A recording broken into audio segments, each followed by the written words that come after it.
Greetings, everybody. I'm happy to introduce you to this exciting panel. It's named after the Prometheus flame. Prometheus, of course, was the Titan who stole fire from the gods to give to humanity that started civilization. I think there's a little bit of a consensus in this panel that there's a little bit of a missing ingredient in Europe to ignite some sort of competition to lead in the 21st century technology and innovation. And we have an excellent panel here before you of experts in the field of economics and competition issues. I'm first going to ask Oscar Guinea from ECIPE, the European Center for International Political Economy. So Oscar is a senior economist at ECIPE, and he's a specialist in competition issues, and he's going to lay out the landscape for us in that regard. Go ahead, Oscar. Well, thank you very much, and thank you for the invitation. So I'm going to start talking about productivity. And before you take your phones and start checking your WhatsApp message, just give me a chance, please. So over the last 30 years, EU productivity has increased by 40%. Now you will ask, is that a lot? Is that too little? Then you need a country to compare the EU. And the country that we can use is the US. Over the same time, between 1990 and 2022, US productivity has increased by 60%. So why I'm starting talking about productivity? Because in the Prometheus myth, the fire, at least to me, it was a synonym of technology, right? And technology is one of the drivers of productivity. And being at the productivity frontier and having human capital is one of Europe's comparative advantages. But in this day and age, there is a question or a concern whether the EU is well equipped to use and produce new technology that instead of coming in the form of fire, it comes in the form of zeros and ones. So back to Prometheus, I'm going to try to explain how to make fire. How do we do innovation? And first of all, we need fuel. And in a modern economy, fuel is spending on research and development. And again, over the last 30 years, spending in research and development in Europe has increased. It has doubled. But when, again, you compare with the US, in the US, R&D spending has tripled. Once you have fuel, the second thing that you need is you need technique. You need to know how to make a fire. And these are organizational structures, this is human capital, this is training programs, AI, data sets. These are things or stuff that either embodies new technology or help us use that new technology. And in a way, those are investment in intangibles, in things that you cannot really touch. And again, when you look at investment in intangibles in the EU, it's 17%, 1/7 of the gross value added of the whole economy. But in the US, the same figure is 23%. So again, we are just below the US. Once you have the fuel and you know how to make fire, you need to wait for a spark. And the spark in innovation is innovation output. One way to measure innovation output is to look at patents, but not just any patent, right? So let's look at patents of critical technologies, things like semiconductors, computers, computer technology, optics, things like that. What you can see when you compare the EU and the US is that US patents on these critical technologies double the number of patents that the EU firms produce.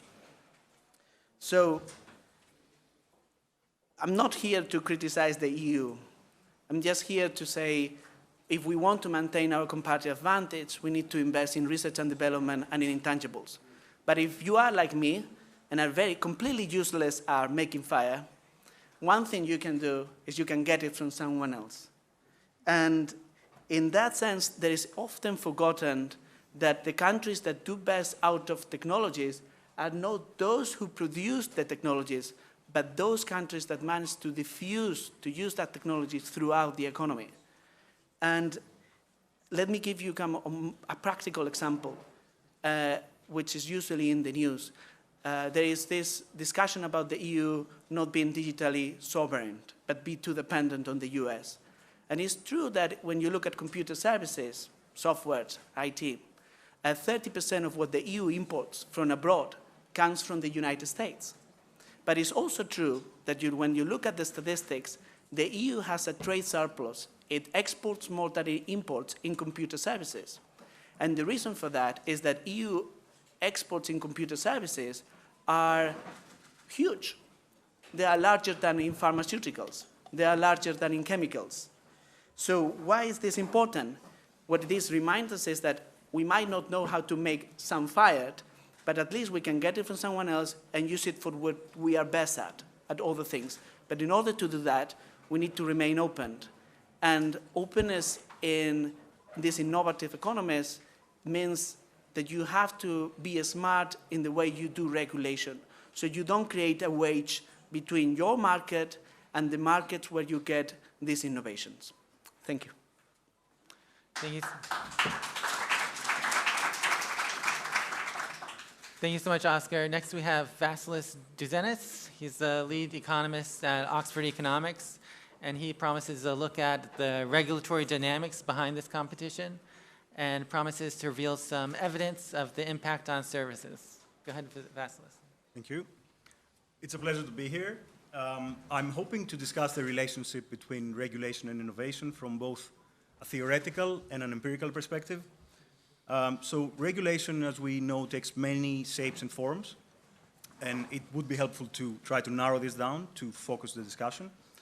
I'm going to use a legacy taxonomy from Nesta, one of the UK's innovation agencies, to do that, and classify regulation across economic regulation, so thinking about measures that try to bring back or enhance competition, market access, or things like price controls. Then we have social regulation, where the imperative is to protect health or the environment. And you also have institutional regulation, considering aspects such as intellectual property rights or bankruptcy laws, and I'm not going to be focusing on that latter part that much. Now, even when innovation is not the primary policy priority behind regulation, there can still be both indirect and unintended consequences driven by the regulatory design. And while the relationship between the two is quite complex and context-dependent, there are some features that commonly appear across the literature and professional publications that can help avoid drawing a parallel between regulators and the gods in this instance and attempting hubris. And these sorts of features entail certainty, and especially when it comes to innovative products, where companies incur an upfront investment to only realize a potential uncertain benefit in the future, instilling this sort of certainty is quite paramount in giving them the incentive to undertake this sort of activity. You then have flexibility, which potentially comes at odds with certainty. There's a very fine line to tread between being prescriptive and clear in your regulation, but then at the same time allowing flexibility to reflect nuances and the dynamism of evolving markets. And last but by no means least, we have timing, and that's sort of a twofold consideration. You have the timing with which the regulators intervene in new markets or new products that challenge existing markets, but you also have the timing concern when it comes to regulating mature markets and deciding how long do you allow the industry to adjust to the changes. And the risk of getting this wrong from an innovation perspective is quite significant. You can end up taking away incentives from companies to innovate. You can, by increasing compliance and administrative costs, divert resources away from productive uses, such as investing in R&D. And the downsides of actually getting this wrong is you end up with obviously reduced innovation, but there's economic consequences associated with that, which relate to, for example, delayed productivity benefits. A lot of the innovations we see in the market, they result in increasing productivity. Delaying those effectively means delaying the productivity benefits. You also have the locational decisions of innovation ecosystems. If regulation is not particularly conducive in a market, these ecosystems might move elsewhere or decide to establish themselves elsewhere. And these can all lead to reduced choice for consumers, so pretty high stakes. Obviously, this needs to be balanced with the expected benefits that are behind the policy objectives. And we have seen practices in some sectors that highlight these considerations. So we have tobacco is a pretty good example, where socially driven regulation is having some unintended consequences. You have new innovative products, such as heated tobacco products, which have emerged recently, and along with e-cigarettes have reached an annual value of sales at around $20 billion in 2020. And there's an increasing amount of evidence that they can reduce risks compared to combustible alternatives. Now, in a recent study we did, we highlighted how these reduced risk products are expected to face growing scrutiny in light of World Health Organization guidance. There's over 80 bills and 30 policies regulating these sorts of products in the pipeline. Over half of those are in Europe. And there's the risk that with such an overly sort of restrictive pipeline, beyond the obvious, again, impact of hampering innovation incentives and reducing consumer choice, what does the consumer do when their choice is reduced? They go back to combustibles, and they go back to potentially illicit products, which are in the market and are not regulated in the same spirit. I think I've taken quite a bit of time. I have a couple of other examples that I can reference later, but that's me for now.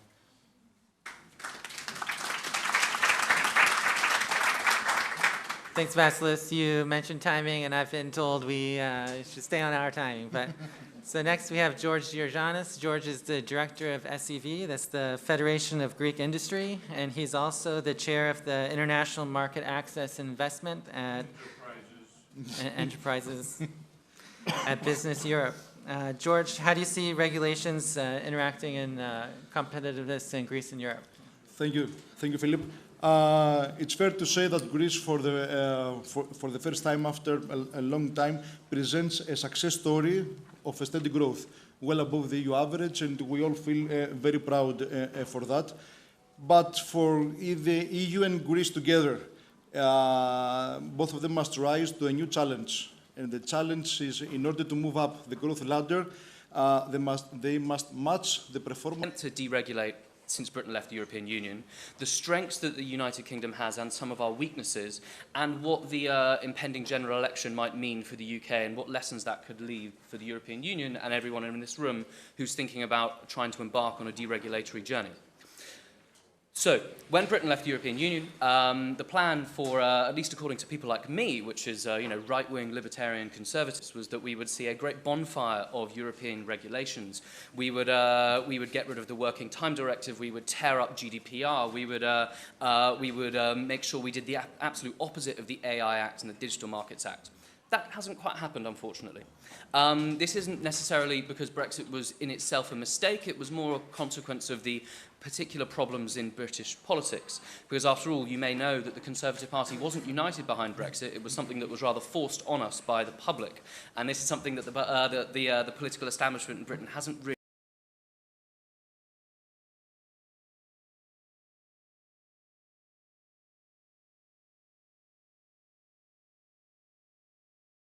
It means that the level of money and level of innovation in the United Kingdom is fundamentally quite high. We do still have a slightly better business environment. You're able to create new products, innovate a little bit more. We have a sandbox system with the Financial Conduct Authority, which means you can create products which otherwise would be illegal in the European Union and prove that they're safe through real-world evidence. That is a brilliant opportunity for innovation and for consumers, and it enables entrepreneurs, startup founders to grow businesses. The problem is going from small businesses to big businesses. And I think Britain, while at the technological frontier in many areas, has never been particularly good at commercializing the amazing ideas that are invented in this country. So Tim Berners-Lee essentially invented the internet, but we don't have a British Google. There isn't a European Google either, but there definitely isn't a British Google or a British Microsoft. Interestingly, the magnetically levitated trains that you see in China and Japan, which are the pride of these East Asian transport networks, that technology was invented in Britain in the 1950s or 60s, but we never commercialized it because our energy grid, at that point running on coal, was unable to provide the electricity required to do magnetically levitated trains. 20 years later, we move our energy grid onto gas and nuclear, and we could have done it, but we missed that opportunity at the time. And that tells you a much bigger story about the problems of the British economy and how they can be fixed than whether we're in or outside the European Union. A really interesting problem in Britain is planning and infrastructure and energy. So we have amazing ideas. We have some of the best tech companies in the world, at least at the sort of research and early development stage, with companies like Arm and DeepMind, which have benefited hugely from American investment. But the next stage is how we turn those companies into serious new products, adopt them into the economy. We have a tax system which works against investment and productivity. So I don't know how much you know about the British business rate system, but if you're a factory owner and you want to upgrade the machinery in your factory to have more, a greater technology, greater use of AI, improve your factory, your tax bill goes up because the commercial value of your building increases, so therefore the government wants more money off it. So that's a great incentive not to improve your technology, and instead, if you want to increase your output, you'll just juice it with, usually cheaper labor and low-quality immigration. That is not a way to innovate. That is not a way to turn technological ideas into a seriously dynamic economy. We have an amazingly incoherent and contradictory approach to technological innovation and then how that hits regulation on the ground. So obviously, everyone's talking about data centers. We've heard here about how we need more data centers to provide the data for our tech sector. Industrial energy in Britain is the most expensive in the developed world. Data centers need a lot of energy. So that's a great reason not to invest, despite all the tax breaks and all the incentives you might otherwise give for a data center. But even more ridiculously, recently, a data center planning application was refused because it might spoil the view of a motorway. And this was a motorway, the M25, the orbital motorway around London, and it was a data center, but local campaigners said they didn't want a data center being built there because it was ugly. And this is something that would be essential to fueling tech companies in Britain for the next generation. So these are the sorts of things which are holding Britain back. It's not necessarily about business regulation. It's about actually decades of slightly dysfunctional, incoherent policy. Another area which I've done a lot of work on recently is the matter of digital competition. And Britain and Europe are in an interesting place in digital competition. You have the Digital Markets Act, and we have a bill called the Digital Markets Competition and Consumers Bill. This bill has been kicking around British politics for many years. It was motivated by the idea that American big tech companies are too big, too powerful, anti-competitive. Facebook and Google have an unassailable duopoly when it comes to search advertising, and therefore we need to do something on antitrust to break them up. The report that said that was published in 2019. Now anyone that looks at the online search ad will realize that there is no such duopoly anymore. Thanks to the rise of Amazon and e-commerce, there is no longer a duopoly. It might be a triopoly, and it will soon be a much greater, broader market because the internet economy is always diversifying because consumers want more interesting products, and consumer habits change very, very quickly. Nevertheless, we're regulating accordingly. And the Digital Markets Act, the Digital Markets Bill, is quite similar but quite different to the European one. And the danger is that if you're an investor looking at developing new tech products in the UK, or Europe actually, and you'll think on the margin, London's quite a good place, there's really intelligent people, but I can't really trust that regulator, so I'm just going to stay in the United States. It's not about Britain or Europe competing with each other. Realistically, it's about Europe and Britain working out how they can get money from the US, because the US is just speeding ahead when it comes to technological development and innovation. One thing I'm really worried about the Digital Markets Bill is it provides the Competition and Markets Authority with a huge amount of power, which is essentially political power, which I think is inappropriate for a regulator. Regulators are there to enforce the laws which are passed by Parliament, who are elected. They are legislators. Instead, the Competition and Markets Authority wants the power to essentially create new competition law and create it in a very opaque and unpredictable way. This contrasts to the European Union's Digital Markets Act. I think the Digital Markets Act is also very bad, but the main strength it has is while it's very prescriptive and despite it's very prescriptive, very onerous, loads of line by line by line by line requirements that every company has to abide by. Right. So that's obviously rubbish, but at least you know what those requirements are. In the British bill, we are apparently doing something more flexible, and flexibility should make you run a mile, because flexibility means the regulator wants to do whatever it wants and it's not going to tell you what it wants to do. And instead, it might well fine a company 10% of its global turnover if it falls foul of these regulations that you don't know what they're going to look like. Now, to me, that is a terrifying prospect for innovation in Britain, and it's something that must be resisted. But as we all know, big tech is very unpopular. Big tech's an easy enemy. So if you want to attack big tech by saying, these American companies are extracting rents and money and killing innovation in Europe, it's an easy enemy. I'll close by saying we have a general election coming up. We may well see a Labour Party victory. It will be the first time Labour will be in government in Britain since 2010. The Conservative Party's not had a great track record in innovation, but I, as a Conservative member myself and someone that's worked in Conservative politics, I plead that we are not terrible, and that Labour will be far, far worse. We will see a return to aggressive regulation in the labour market. They might not increase taxes because they know that's politically impossible, but we'll see it'll be impossible to fire people. We'll see greater DEI and ESG in the workforce, and it will really just put more friction in the gears and grind against innovation. So the general election is probably going to happen in November. Let's see what happens until then. Maybe my fellow colleagues in British Conservative Party will work out how to put up a fight, but let's see in the meantime, and let's hope that we don't lose all of our entrepreneurs to the United States. Thank you very much.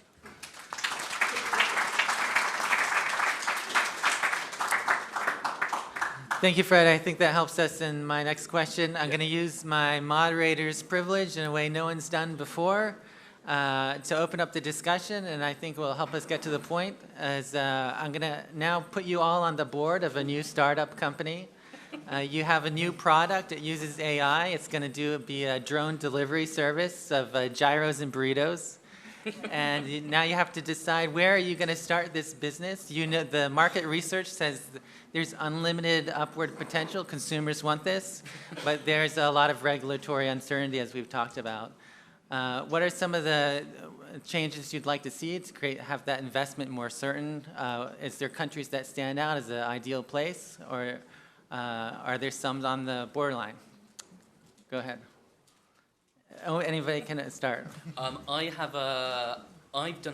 been looking at the Civil Aviation Authority in the United Kingdom. This is the organisation that regulates our commercial aerospace, and they have actually recently started liberalising drone regulation for delivery. Apparently, Amazon are going to relaunch their Prime delivery in the UK next year. But also, I think, interestingly, I don't know about the whole of the EU, but apparently Italy has also deregulated its drone regulations recently too. So who knows? Maybe the British consumer or the Italian consumer. But I think when we're going on this side of the Atlantic, I would pick either the UK or Italy. Okay, Oscar. UK, Italy, or China, or the United States? I'm not going to name names or say which country, but I'm pretty certain about which things I will be looking at. The first one will be human capital and an ecosystem of companies. And it's kind of connects with what George has said. In Europe, we have quite a lot of regulations that kicks in when a company has a certain number of employees. And that is sometimes a problem when you need companies that grow. We don't need in Europe large companies or monopolies, but we definitely need to have slightly larger companies that can use the technology. The second thing I would say is I will choose a country with a good regulatory framework. What Fred said about how difficult it is to deregulate, or your point, Vasilis, about certainty. I think certainty about the clarity of what companies need to do to comply with regulation. So the country I will choose have a regulatory framework that is certain. And the final thing is that in order for that delivery company to be able to innovate, I will have a country that has a regulatory framework that ensures that when a company complies with the regulation, if something goes bad, because sometimes innovation goes bad, there is a limited liability. And companies know that they're secure and they can do the radical innovations. Thank you, Oscar. George? Well, that's a very easy question for a very straightforward response. Greece. Well, indeed, Greece has a very vibrant startup ecosystem, well connected with the enterprises, and this is something that we take care of as an association. We connect large enterprises with the startup ecosystem and the R&D community. The talent is there. I mean, Greece produces one of the highest number of STEM graduates in the EU. Most of them have international experience, which can be utilized in Greece as well, or remotely. The R&D incentives are there. They're quite good as well. and they provide the venture capital market is there. There is a lot of money to be invested in tech startups. And if you don't take my word for that, you can take the word of Pfizer, Amazon, Google, Microsoft, Deloitte, Accenture, just to name a few of, companies that have actually invested in such cases in Greece, and they expand happily to other countries based in Greece. Okay, amazing. Greece has the human capital and is attracting investment. Vasilis, do you have another idea? I'll provide a more conceptual Okay. answer as well. Don't want to name names, but I'd prioritize demonstrated public support for the sector. We've done some interesting work which finds that public R&D investments actually crowd in private investments as well, so they create a very interesting reinforcing effect. 1% increase in public investment in R&D in OECD countries is followed by around 0.3% increase in private investment, and that's purely looking at their relationship. And I'd also prioritize frameworks which have, again, a demonstrated capacity to be collaborative and evidence-driven. I'd like, bringing in a new product to be able to discuss some of the nuances involved and some of the challenges faced, and have open ears in front of me. Yeah. Thanks, Vasilis. If we've convinced any venture capitalists in the crowd, come see me. Okay. What are some of the top 3 changes that you would like to see for economic growth in Europe? We've talked about a lot of these. This is our last question. George, you've talked about the AI Act, is the 100 pages of regulation. Is this going to be a pivotal policy issue that could impact the future fire of Europe? Well, let me summarize three points. Less regulation, less micromanagement, more development-oriented policies. That's the first one. The second one is local added value. Invest and produce tech products in Greece and throughout the EU. And the third one, we desperately need more mid-cap enterprises in Greece, but in the EU as well. Mid-cap enterprises are the backbone of the economy, and to have to do better on those 3 issues. Can we go real quick? Everybody just 1, 2, 3? Vasilis. I've already provided 3 pillars for Okay. smart regulation, but I'll mention one point that's very relevant for Europe. I think harmonization is important. We have a huge market in the EU. Localized restrictions or changes in procedures and requirements, they do hamper innovation. Innovation brings productivity. We want that. Let's pursue that. Cut corporation tax down to about 12% and find a way of getting industrial energy as cheap as it is in America. So maybe you have to have an uncomfortable conversation about net zero or work out how we can deregulate nuclear to make it much cheaper. Three quick points. One is openness, to remain open to the rest of the world. The second will be about investment on research and development, and also to enable that research and development spending coming from companies emerges. All right, perfect. Thank you, everybody.